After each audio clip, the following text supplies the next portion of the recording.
Hello दोस्तों, स्वागत है आपका आरएस यूनिवर्सिटी में। आज हम लेके आए हैं कक्षा 12 की मैथ प्रश्नावली 1G का पार्ट नंबर 6। अब इसमें आगे के सवाल देखेंगे क्वेश्चन नंबर 15 से। तो देखिए क्वेश्चन नंबर 15, सिद्ध कीजिए कि समुच्चय A बराबर x बिलोंग टू z, यानी जो भी अवयव हैं वो एक पूर्णांक से लिए गए हैं और 0 से 12 यानी 0 और 12 ये भी और इनके बीच के भी अवयव लिए जाएंगे समुच्चय A में। दिए गए संबंधों में से प्रत्येक तुल्यता संबंध है, ये हमें सिद्ध करना है। और किसमें? नंबर 1 दिया गया संबंध है R बराबर A comma B such that A minus B जो चार का एक गुणज है। ठीक है, तो इस संबंध के द्वारा हमें तुल्यता संबंध सिद्ध करना है। और क्वेश्चन नंबर 2 है R A comma B A बराबर B, इस संबंध द्वारा भी हमें तुल्यता संबंध सिद्ध करना है। और यहाँ पे बताना है प्रत्येक दशा में यानी इसमें और इसमें एक से संबंधित अवयव को भी ज्ञात कीजिए। चलिए इसको हमें सिद्ध करना है तुल्यता संबंध है कि नहीं। तो फर्स्ट कंडीशन हमें सिद्ध करना होगा स्वतुल्य है कि नहीं। तो हम स्वतुल्य के लिए देखते हैं। कंडीशन होती है A belong to A comma A belong to R, ये कंडीशन होना चाहिए, A कामा A होना चाहिए। ठीक है, तो इसको बहुत अच्छे तरीके से एक्सप्लेन कर चुके हैं। स्वतुल्य सममित संक्रमक ये होते क्या है और कैसे कैसे संबंध बनते हैं और कौन सी कंडीशन होनी चाहिए तभी ये संबंध होंगे और नहीं होंगे, है ना। तो इस चीज को हम अच्छे से बता चुके हैं पिछले वीडियो में। अगर उनको नहीं देखा है तो एक बार जरूर देख लेंगे, ठीक है, ताकि आगे आने वाले वीडियो में किसी भी तरह की कोई समस्या न रह पाए। तो स्वतुल्य में कंडीशन ये है, तो कहने का मतलब A कामा A यानी प्रत्येक जो भी यहाँ पे अवयव लिए जाएंगे इस संबंध के अनुसार सबका स्वयं के साथ रिलेशन होना चाहिए। तो कैसे होगा तो देखते हैं। हमारे पास कंडीशन है ये वाली, अगर कोई भी अवयव स्वयं से स्वयं को घटाते हैं तो 0 प्राप्त होगा, तो वो भी हमारा 4 का गुणज होगा कि नहीं, जो कि 0 का 0 जो है 4 का गुणज होगा। और कोई भी अवयव घटा ले, 5 को 5 से घटा ले तो भी हमें 0 प्राप्त होगा, ये भी तो 4 का गुणज होगा। इसका मतलब A comma A belong to R है, तो R क्या है? स्वतुल्य है। बात समझ में आ गई ना। A कामा A लिख लें या 5 कामा 5 लिख लो, 2 कामा 2 लिख लो, कोई भी लिख लो, यहाँ पे स्वतुल्य है, स्वयं का स्वयं से रिलेशन है। क्लियर हुआ? देखिए यहाँ पे हम 5 कामा 5, 1 कामा 1, 2 कामा 2 कोई भी अवयव ले लो, 0 से 12 तक कोई भी अवयव ले लो और स्वयं को स्वयं से घटाओगे तो 0 आएगा और 0 भी 4 का गुणज है। इसका मतलब दिए हुए संबंध के अनुसार अगर सेम अवयव लेते हैं तो ये कंडीशन में 4 का गुणज होता है। ठीक है, तो ये हमारा स्वतुल्य संबंध है। चलिए सममित देख लेते हैं। सममित कंडीशन क्या होती है? सममित अच्छे से पता होगा क्या? A comma B belong to A हो तो A comma B belong to R, ठीक है, तथा B comma A belong to R होना चाहिए, तभी हमारा संबंध सममित होगा। ठीक है, उल्टा पुल्टा संबंध होना चाहिए ना। तो अब देखते हैं क्या ये संबंध इसमें है कि नहीं। तो देखते हैं, कंडीशन है हमारे पास, चलो हम पहले मान लेते हैं। मानेंगे क्या? देखिए जब भी सममित सिद्ध करना होगा ना तो एक कंडीशन हम दिए हुए संबंध के अनुसार ही लेते हैं। ठीक है, तो कहने का मतलब अगर हम A बराबर 1 मानेंगे तो B बराबर क्या मानना चाहिए? आप B बराबर 5 मान सकते हो, क्योंकि 1 में 5 घटाओगे 4 आएगा जो कि 4 का गुणज है, यानी 4 का पहाड़ा में मिलना चाहिए, ऐसा कोई भी नंबर ले सकते हो। A बराबर अगर 2 माना है तो B बराबर हम 6 मानेंगे। A बराबर अगर 3 माना है तो B बराबर हम 7 मानेंगे। बात समझ आ गई ना। इस तरह हम मान ले सकते हैं। B बराबर, अब A बराबर 1 माना है तो B बराबर हम क्या ले लें? 9 ले लो। ठीक है, चाहे 5 ले लो, बात समझ आ गई ना, कोई भी अवयव ले सकते हो। तो इसके अनुसार a माइनस बी रखते हैं, तो यहाँ पे 1 माइनस 9 बराबर कितना आएगा, माइनस का 8, और मार लग जाने हट जाने के बाद 8 बचेगा, जो कि 4 का क्या है, गुणज है। बात समझ में आ गई ना। इसका मतलब क्या है, 1,9 बिलोंग टू आर है। बात समझ में आ गई। अब देखते हैं, देखो हमें कंडीशन कौन सी मैच होनी है, ये 4 का गुणज होना चाहिए।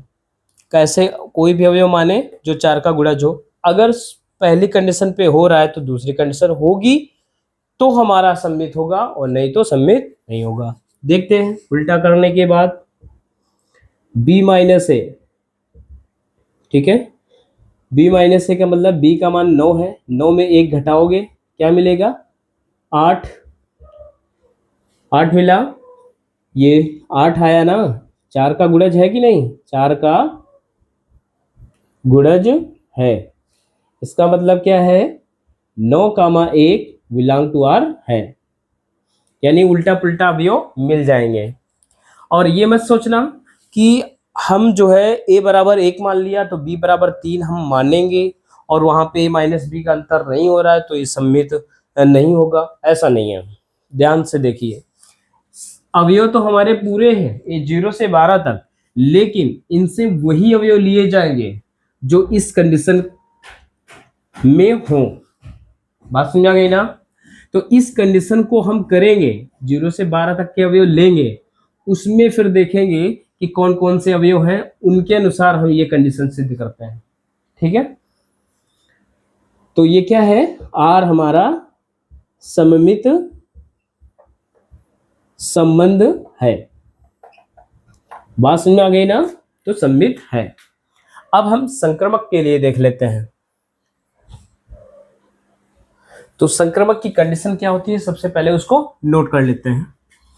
इसमें 3 अवयव होते हैं, a, b, c, belong to A हो तो कंडीशन क्या होती है, a, b belong to R और b, c belong to R, तथा a, c belong to R होगा, तभी संबंध हमारा संक्रमक होगा।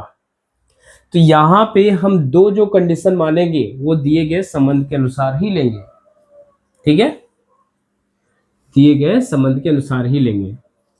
एक मिनट, इसको हम इस तरह भी सिद्ध कर सकते हैं, जैसे ये वो समुच्चय निर्माण रूप में लिखा है, हम इसको रोस्टर रूप में लिख लें, यानी अवयव बना के कामा में लिख लें, फिर उसको भी देख के हम सिद्ध कर सकते हैं, वो भी बहुत सिंपल है, और हमने इस तरह से बता दिया। ठीक है,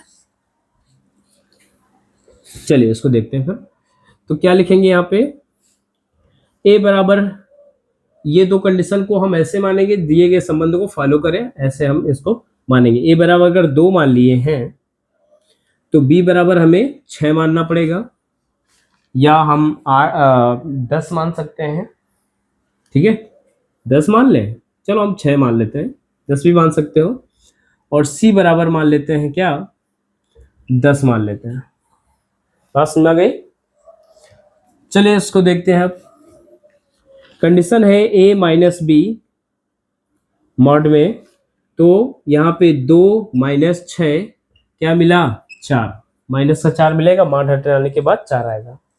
अब ये कंडीशन में जो आया है प्राप्त मान, वो 4 का गुणज है कि नहीं, 4 का गुणज है, और 4 का गुणज है तो हम लिख सकते हैं 2,6 बिलोंग टू आर है। बात समझ में आ गई। फिर इसके बाद कंडीशन नंबर 2, b माइनस सी, तो b का मान है 6 माइनस 10, जो कि क्या मिलेगा, 4, ये भी 4 का गुणज है, तो क्या लिखेंगे, 6,10 बिलोंग टू आर। ठीक है, अब दो कंडीशन हमने संबंध के अनुसार मान लिया। अब देखते हैं तीसरी कंडीशन, a, c, 1 का मान 2 और c का मान 10, a माइनस सी, तो a का मान है 2 और c का मान है 10, घटाते हैं तो कितना प्राप्त हो रहा है, -8 आएगा, मॉड है और मॉड हटने के बाद प्लस का 8 आएगा। तो ये भी तो 4 का गुणज आ रहा है कि नहीं, 4 का गुणज है। इसका मतलब क्या है, तीनों कंडीशन पे 4 का गुणज प्राप्त हो रहा है। ठीक है, तो हम इसको भी लिख सकते हैं 2, 10 बिलोंग टू आर, तो तीनों है ना। तो इसका मतलब क्या है, ये आर जो है क्या होगा, संक्रमक संबंध है। अब इसमें लिखेंगे क्या, लास्ट में लिख देंगे दिया गया संबंध स्वतुल्य सममित और संक्रमक है, अतः तुल्यता संबंध है। बात समझ में आ गई ना। इस तरह से क्वेश्चन नंबर 1 पार्ट 15 का 1 पार्ट कंप्लीट होता है। चलिए, तो अब क्वेश्चन देखते हैं 15वें का सेकंड पार्ट, बहुत ही आसान तरीके से समझेंगे। ठीक है, चलिए सेकंड पार्ट देखते हैं। तो सेकंड पार्ट क्या है, आर बराबर ए कामा बी सच दैट ए बराबर बी, ये हमारा संबंध दे रखा है। अब यहां पे स्वतुल्य सममित संक्रमक सिद्ध करना है। तो एक बात ध्यान से देखिए कि जब भी बराबर की कंडीशन होती है, समानता की कंडीशन होती है, तो हमेशा उसमें तीनों संबंध होते हैं। ठीक है, आइए इसको सिद्ध कर देते हैं। स्वतुल्य के लिए, स्वतुल्य के लिए मालूम है कंडीशन क्या होती है, ए कामा ए बिलोंग टू ए होना चाहिए। ठीक है, तो यहां पे देखते हैं स्वतुल्य के लिए सीधा ए बराबर ए, कोई भी चीज स्वयं के बराबर तो होती ही है, ए बराबर बी है, वो स्वयं के भी बराबर होती है। तो इसका मतलब ए कामा ए बिलोंग टू आर होगा। तो संबंध क्या है, आर स्वतुल्य है। बात समझ आ गई ना। कोई भी अवयव स्वयं के बराबर होता है, इस वजह से ए बराबर ए लिख सकते हैं इस कंडीशन के अनुसार। तो आर क्या है, स्वतुल्य है। सममित के लिए देख लेते हैं। सममित के लिए भी उल्टा पुल्टा तो लिखा जा सकता है, आप चाहे तो यहां पे कंडीशन लिख सकते हैं, सममित की भी स्वतुल्य की भी संक्रामक भी। ठीक है, तो सममित की कंडीशन हमें पता है ए कामा बी और बी कामा ए होना चाहिए। तो देखते हैं, ए बराबर बी लिख सकते हैं, तो A comma B belong to R होगा। ठीक है, क्योंकि जैसे कंडीशन दे रखी है उसी कंडीशन के अनुसार मान अगर मानना चाहो तो मान भी ले सकते हो। ठीक है, तो ए बराबर बी है, तो A comma B belong to are लिखेंगे। तो इसका उल्टा भी तो होगा, ए बराबर बी है तो बी बराबर ए भी बोल सकते हैं। तो यहां बी कामा ए भी बिलोंग टू आर होगा। बात समझ में आ गई ना। तो ये हम क्या बोल सकते हैं, इसको आर क्या है, सममित है। बात समझ में आ गई, आर सममित है। संक्रमक के लिए देख लेते हैं। संक्रमक के लिए तो संक्रमक की कंडीशन तो पता ही है, क्या होती है संक्रमक की कंडीशन, ए कामा बी कामा सी अगर बिलोंग टू ए हो तो A comma B belong to R होता है, और B comma C belong to R होता है। तो A comma C belong to R होना ही चाहिए अगर सममित है तो, सॉरी संक्रमक है तो। ठीक है, ये कंडीशन संक्रमक की होती है, ये हमने लिख दिया। अब सवाल देखते हैं सिद्ध करके। चाहो तो ये कंडीशन लिखो या ना लिखो, कोई दिक्कत वाली बात नहीं है फिलहाल। और ये अगर लिख देते हो तो पता चल जाता है कि ये कौन से संबंध में क्या हमें देखना है। ठीक है, तो पहले ये कंडीशन में देखते हैं ये बनेगा कि नहीं। ए बराबर बी, दो कंडीशन तो हमें सवाल के अनुसार ही लेनी पड़ती हैं। तो ए बराबर बी लिख सकते हैं क्योंकि कंडीशन में दे रखा है ए बराबर बी। तो A comma B belong to are बनेगा। इसी तरह से बी बराबर सी के है तो बी कामा सी भी बिलोंग टू आर बनेगा। अगर ए बराबर बी है और बी बराबर सी है तो ए बराबर सी नहीं बनेगा, क्या बनेगा। तो यानी ए कामा सी भी बिलोंग टू आर होगा। तो आर क्या होगा, संक्रमक भी है। तो आर हमारा सममित, स्वतुल्य, संक्रमक तीनों संबंध है, इसलिए यह तुल्यता संबंध होगा। ये लास्ट की पॉइंट लाइन में लिख देंगे, ठीक है। अब यहां पे एक ये है पॉइंट कि प्रत्येक दशा में संबंधित अवयव को ज्ञात कीजिए, वो भी किससे? एक से। एक से संबंधित अवयव को ज्ञात करना है दोनों सवालों में। तो देखिए पहला सवाल में हमने ज्ञात नहीं किया, दूसरे में भी ज्ञात नहीं किया, अब इनको यहां पे हम ज्ञात कर देते हैं, ठीक है, कोई दिक्कत नहीं। पहला सवाल लगा दिया, उसके बाद भी ज्ञात कर सकते थे, और नहीं तो हम लास्ट में ज्ञात किए दे रहे हैं, ठीक है। चलिए पहले कंडीशन के अनुसार हम ज्ञात करते हैं।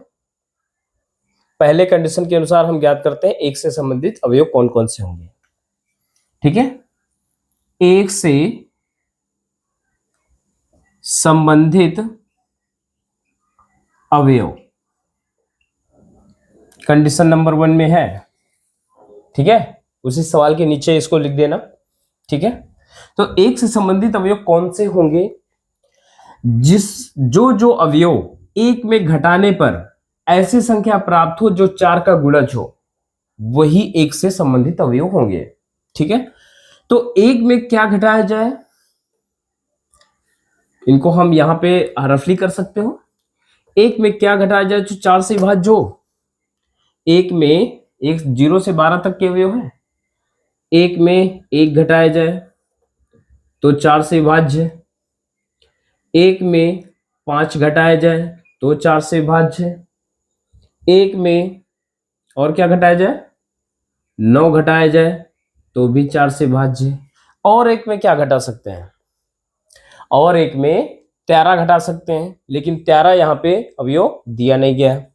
तो एक से संबंधित जो अवयव मिलेंगे, यहाँ पे चलो मान भी लिख देते हैं, -4 माड है ना, माड में लिख के कर लो, ज्यादा बेटर होगा।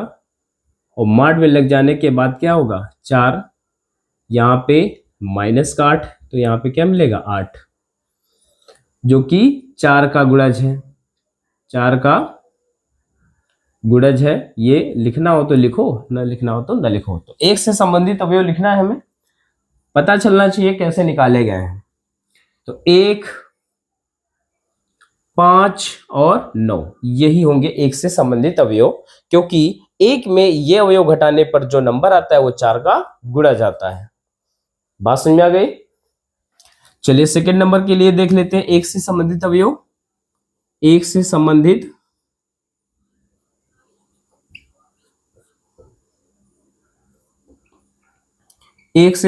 अवयव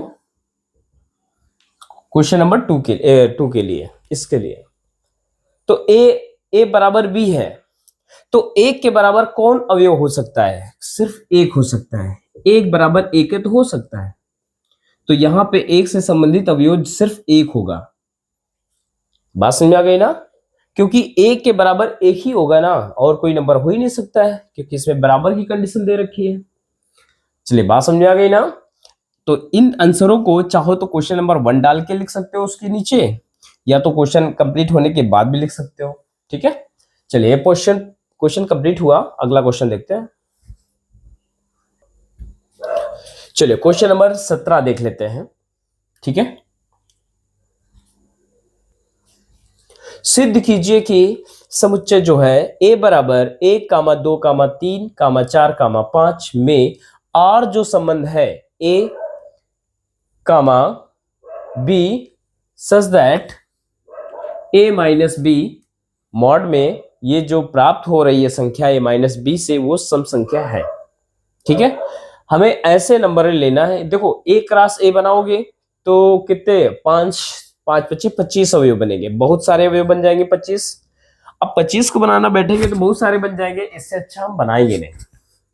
r जो संबंधित है ये ऐसे अवयव हमें लेना है जिनको घटाने पर सम संख्या प्राप्त हो, ऐसे अवयव का जोड़ा हमें लेना है। तो सीधा हम समझ से ही सिद्ध करेंगे। तो r बराबर जो लिख देते हैं संबंध, हमें तुल्यता संबंध सिद्ध करना है, ठीक है। r बराबर जो संबंध है a, b such that mod में a माइनस b क्या है, सम है, ठीक है। तो स्वतुल्य के लिए देखते हैं।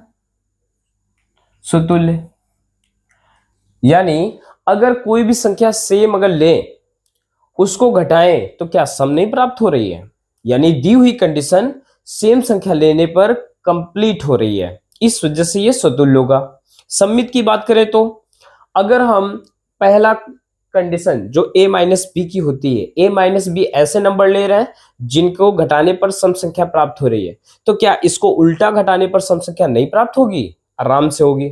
अगर 5 में 3 घटा रहे हैं तो कितना आ रहा है? 2।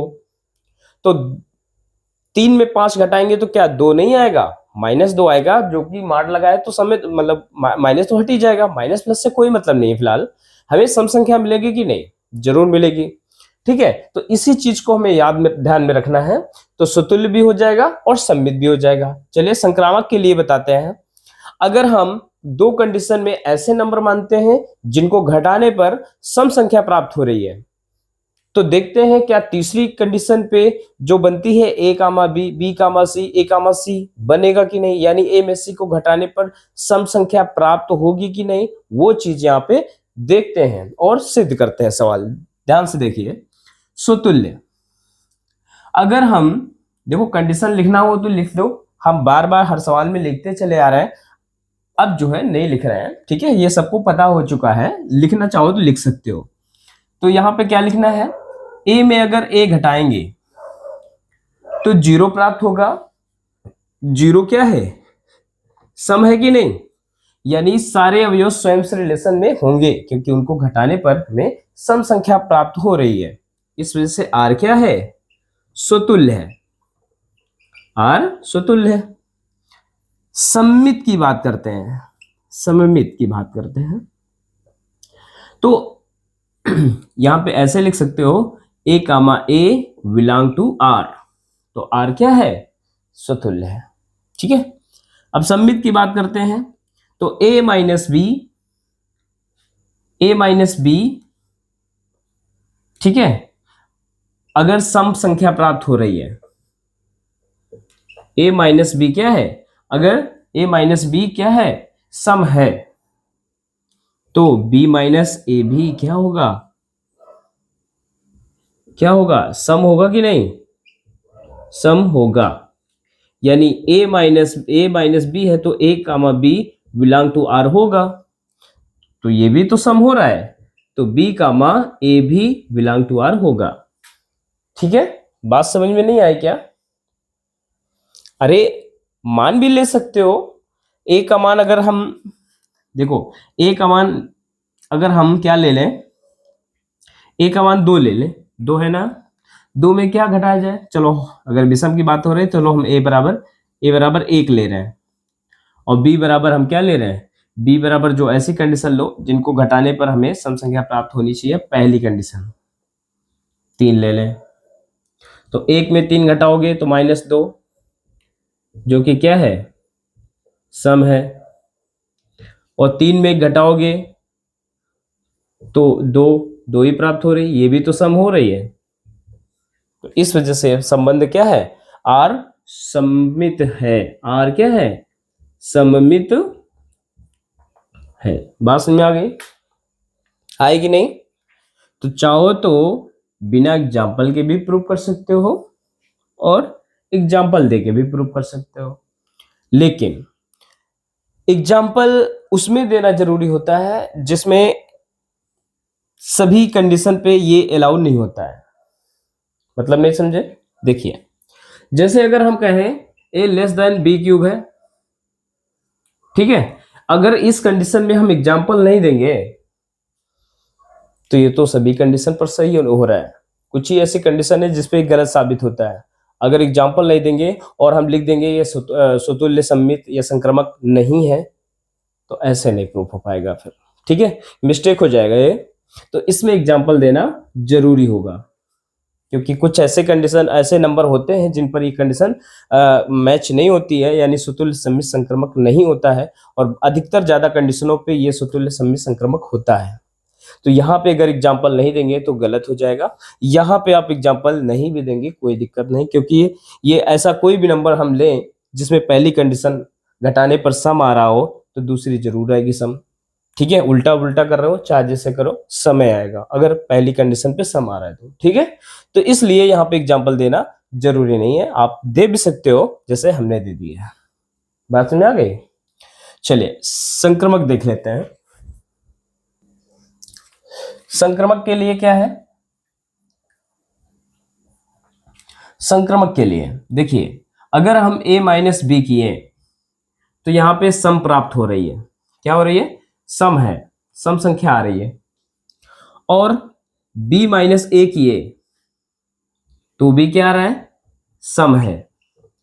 तो क्या b माइनस सी किए तो भी क्या आ रहा है? सम आ रहा है। तो क्या a और c घटाने पर सम नहीं आएगा? आएगा। तो a माइनस सी भी जो होगा क्या होगा? सम होगा। तो r क्या बन जाएगा? r संक्रमक होगा।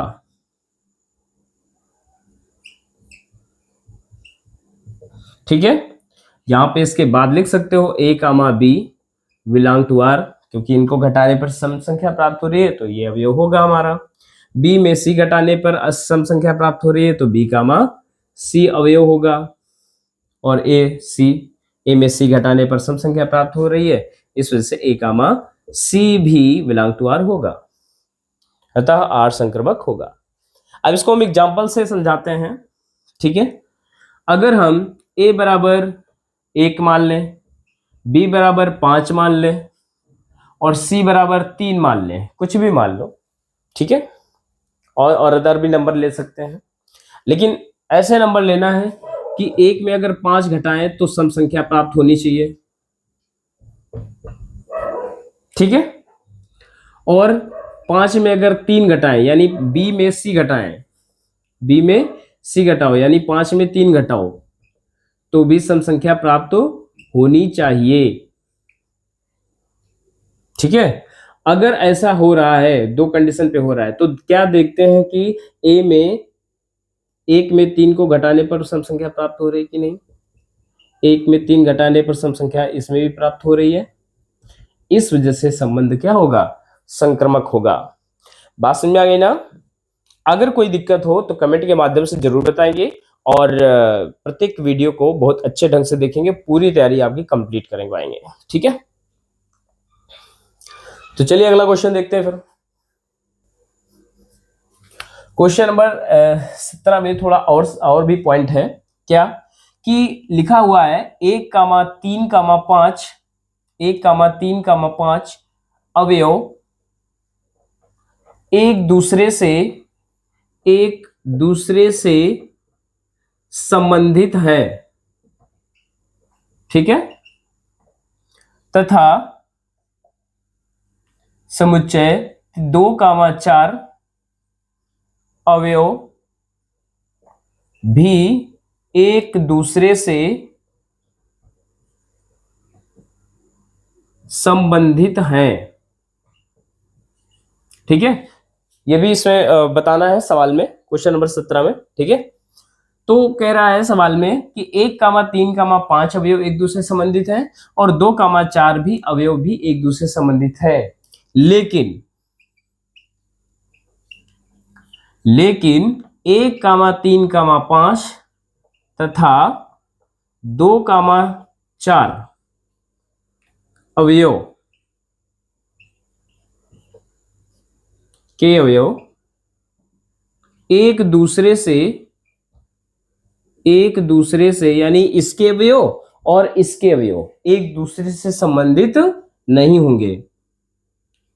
संबंधित नहीं होंगे। क्यों नहीं होंगे? क्योंकि